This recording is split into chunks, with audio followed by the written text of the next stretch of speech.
Let's take a look at a sampling of what Trump has done for Russia just lately, and usually at the expense of American interests. There are many, but here's a top 10. 1. After Trump and Vice President Vance theatrically chastised the heroic Ukrainian President Zelensky in front of TV cameras in the Oval Office last year, Trump paused our weapons shipments to Ukraine. 2.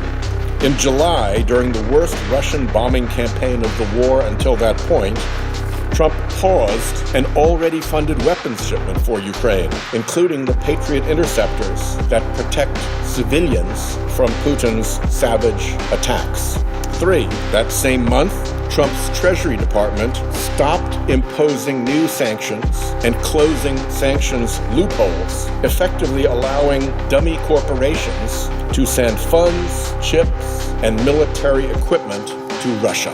Leaked phone calls show that White House envoy Steve Whitcoff and Putin envoy Kirill Dimitryev have worked together closely behind the scenes on a peace deal favorable to Russia.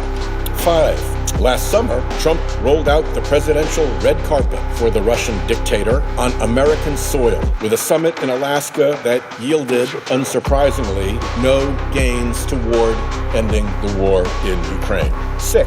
Trump's vice president traveled to the Munich Security Conference last year to parrot Russia's anti-Western talking points pushed by right-wing groups that Putin has long funded and used to create political strife in Europe. 7. Trump installed Russia apologist Tulsi Gabbard as his director of national intelligence, much to the glee of Russian state media. 8. Upon the confirmation of Trump's Attorney General Pam Bondi, the Department of Justice shuttered its anti-kleptocracy work that had successfully targeted Putin's Russian oligarchs. 9. Late last year, Trump unveiled a new so-called national security strategy, which abandoned traditional alliances in Europe and favored a transactional foreign policy that the Kremlin praised as, quote, largely consistent with Moscow's vision and desires. And 10, the Trump administration is even paving the way for Russia's return to global sports competition, ending its isolation in those arenas in the wake of the hostile Ukraine invasion and state-backed systemic doping programs in Russia.